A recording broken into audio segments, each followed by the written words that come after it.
Acciones más sustentables. Acciones más sustentables. Hola, te damos la bienvenida a la primera temporada de Acciones más sustentables. Iremos conociendo experiencias sobre emprendedores sociales, pymes verdes, empresas B, empresas recuperadas Y actores de la ciudadanía responsable. que se convirtieron en generadores de acciones para el buen vivir y la vida. ¿Qué tienen en común? Habitan el planeta contribuyendo a la conservación de los ecosistemas, En la restauración de ambientes. disminuyendo la huella de carbono y transformando residuos en recursos. Te proponemos conocer otras formas de transitar y vivir en el planeta. Muchas, ya empezamos. ¿Te prendés? ¿Cómo? Reducí tu consumo de agua, promové la plantación de árboles nativos. Reducí, reutilizá y reciclá los residuos y convertílos en recursos. Ahorrá energía eléctrica en tu casa. Pensá tu proceso productivo con el menor impacto ambiental. Cambia el chip mental de la lógica mercantilista y onerosa por la asociatividad y la inclusión social. De todo eso hablamos en Acciones más sustentables. Ocupar, resistir y producir. Ese día hacía calor. Quemaba el asfalto. Recorrí más de 700 kilómetros para llegar hasta Pihue. Me acuerdo que Leonor me dijo, venite, de paso nos conoces. ¿Te suena Gatic? Era una empresa que tenía la licencia de Adidas. Imagínate. Era el ícono del país.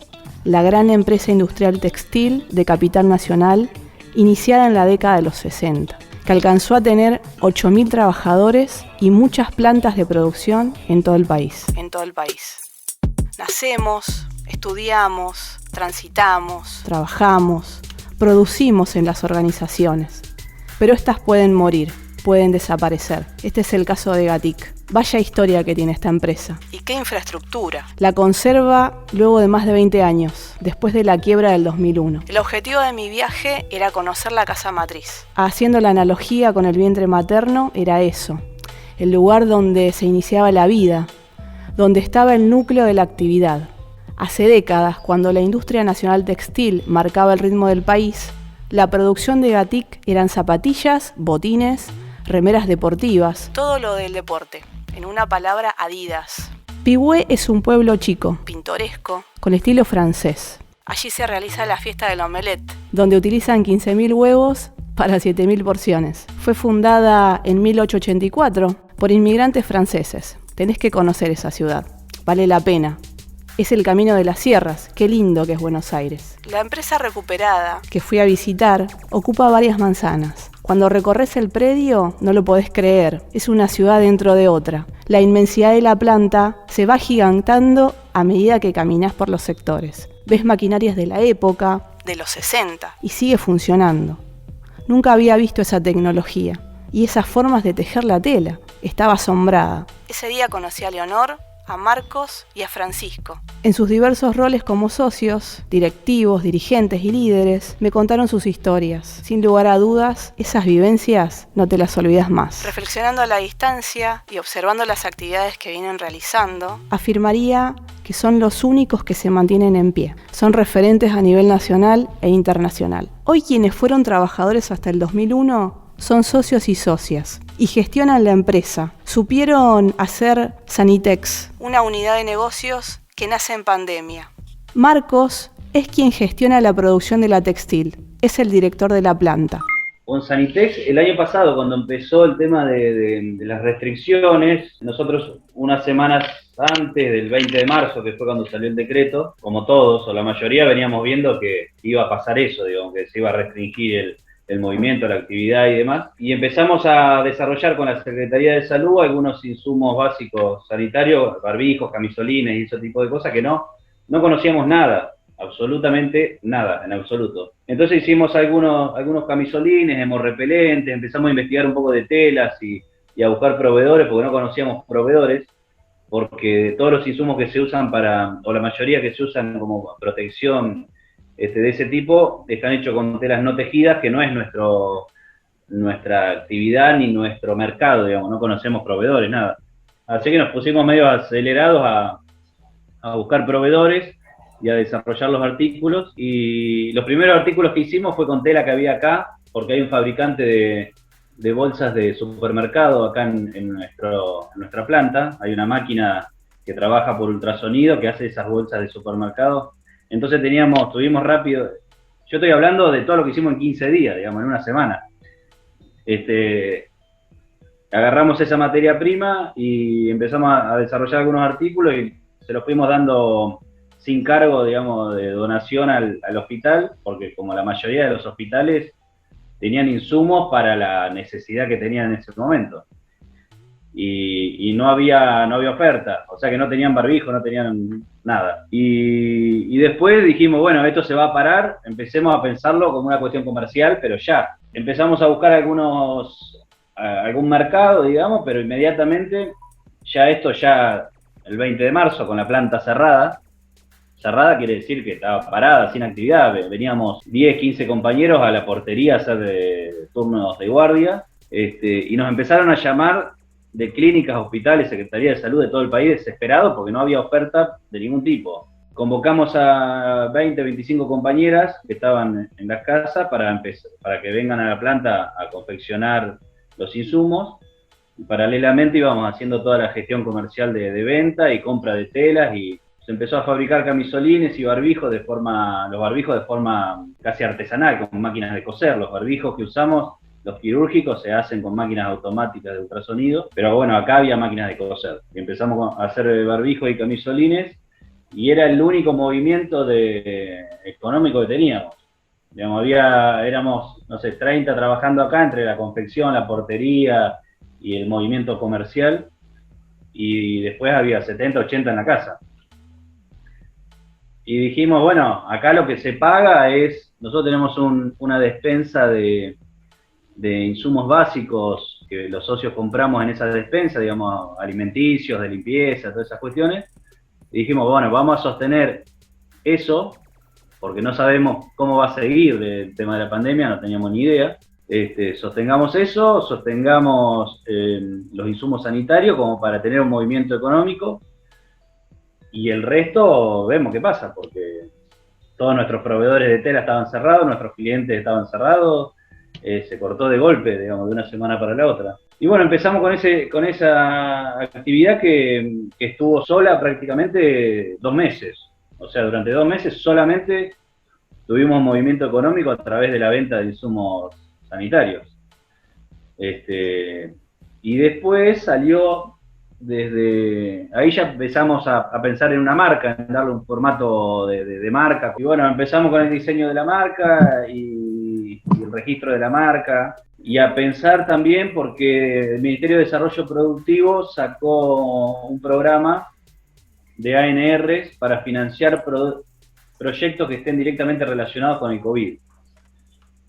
Entonces armamos un proyecto para la adquisición de una máquina de fabricación de barbijos por ultrasonido.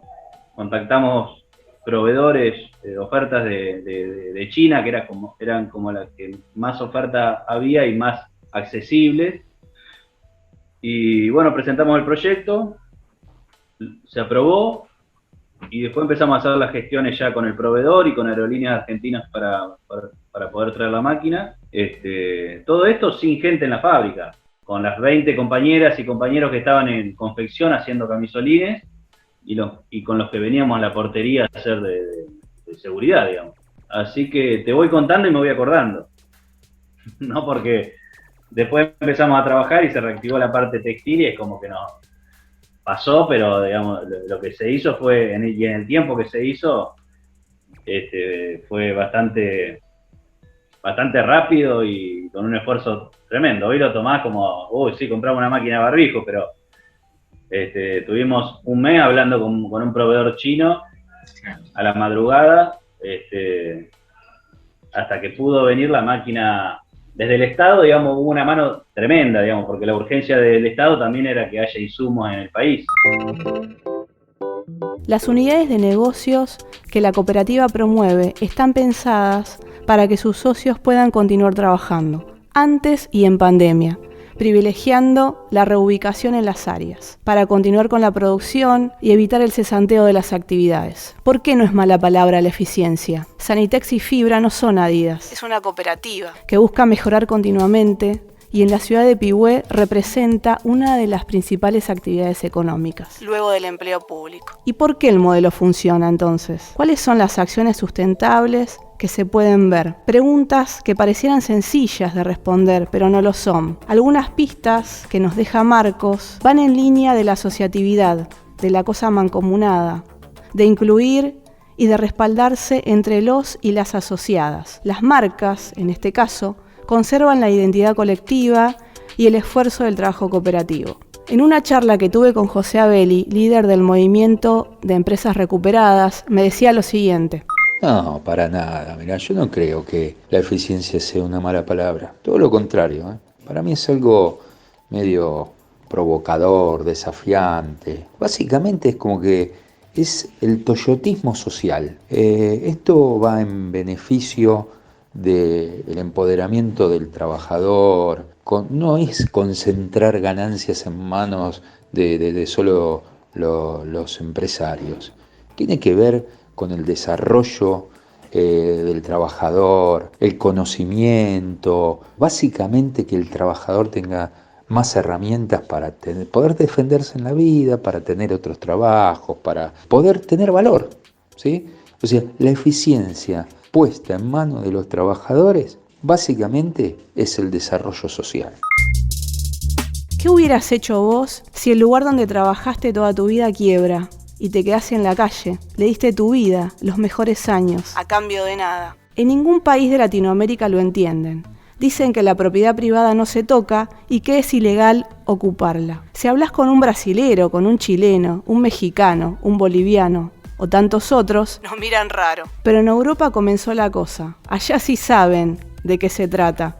En Italia, en España, en Grecia. ¿Por qué te cuento esto? ¿Acaso podemos pensar que el proceso de recuperación de empresas es un fenómeno argentino? Esto de ocupar, resistir y producir ha ido madurando como el mejor vino en barrica. Ojo, no te olvides. Expropia el Estado. Y luego les abre la posibilidad a los y las familias de trabajadores para que compren la quiebra. Estas son formas que encuentran las personas para ser sujetos activos y actores de la sociedad, para hacer de sus acciones el camino hacia el mutualismo y el asociativismo. Te cuento otra historia. Para eso tenemos que viajar a Corrientes. Dale, abrochate el cinturón y vamos.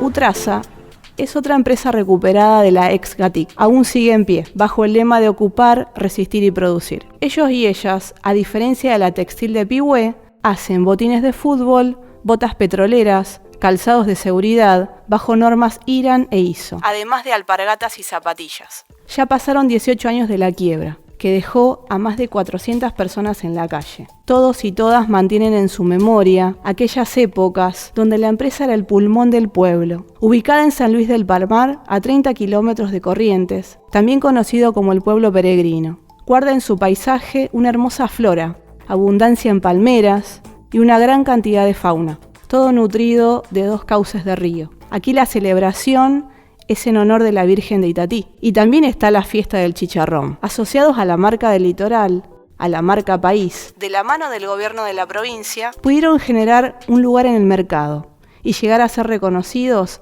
por grandes empresarios nacionales. Ana María Galarza, presidenta de la cooperativa Utrasa, dice lo siguiente. Adidas, Lecop, Arena, un montón de marcas pero más Adidas. Esta empresa estuvo 18 años acá en San Luis del Palmar y bueno, en la crisis del 2001 cerró sus puertas y 400 trabajadores quedamos sin trabajo. Cuando querer recuperar la fuente de trabajo, custodiamos la planta y empezamos a hacer la gestión para constituir una cooperativa. La empresa se presentó la quiebra y allá en el año 2004 el gobierno de la provincia de Corrientes, en la primera gestión del gobernador Ricardo Colombia entonces, compra la quiebra de Gatic y nos entrega en comodato para poder trabajar. Desde entonces, Utrasa empieza a funcionar acá en San Luis del Palmar, en lo que fue la fábrica de Gatic, pero ya propiedad del gobierno y nosotros usando un comodato. Y bueno, actualmente estamos trabajando, fabricando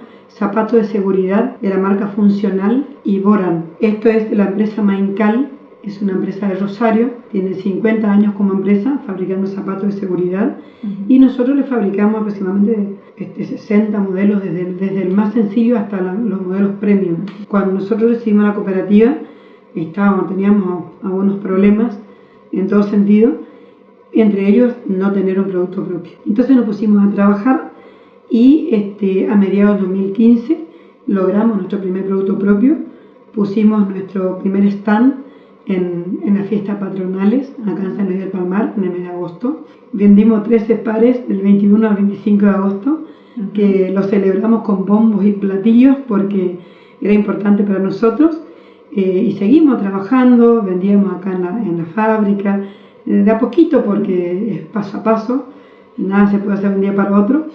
Y en abril del año 2016 inauguramos nuestro primer local de ventas aquí en San Luis del Palmar, y bueno, ya presentando un poquito más variados ya nuestros modelos. En septiembre de ese mismo año 2016 estábamos inaugurando nuestro segundo local de venta, pero en Corrientes, en el Paseo Origen Corrientes, que nos otorga el gobierno de la provincia de Corrientes a través del Ministerio de Desarrollo Social de la provincia. Hicimos las gestiones para lograr el traspaso de la planta a nombre de Utrasa. Esto lo empezamos a hacer a principios del año 2016, y en marzo del año 2017 se hizo un acto muy importante acá, con la presencia del señor gobernador, autoridades nacionales, provinciales, municipales y público en general, en donde el gobernador nos entregó el 13 de marzo el decreto del traspaso de la planta a nombre de Utrasa. ¿Volvemos a Buenos Aires? ¿Sabes qué otra fábrica Exgatic aún queda en pie? Ellos se aglutinan bajo el lema del obrerismo. Son la cooperativa Unidos por el Calzado. Se encuentran en el partido General San Martín. Fue una de las primeras plantas productivas, allá por la década del 50. Apenas era un pequeño galpón de 100 metros cuadrados, donde su fundador, un argentino, hijo de inmigrantes, ideaba la empresa al son de las oportunidades del país. Quiero que conozcas a un autor que escribe sobre la descolonización del saber y sobre la ecología del saber. ¿Te hace sentido eso? De esto se trata. De poder conocer experiencias productivas de nuestro país. De crear y creer en esos aprendizajes industriales que aún siguen en pie. Quienes fomentan el movimiento de ocupar, resistir y producir, contribuyen a la emancipación de las ideas y a las acciones más sustentables. Anímate y sumate a generar tus acciones sustentables. Las acciones del presente marcan el futuro del planeta. Hasta el próximo episodio de Acciones Más Sustentables. Producción general y conducción: Cecilia Chosco Díaz. Editor artístico: Rodrigo Vadillo. Locución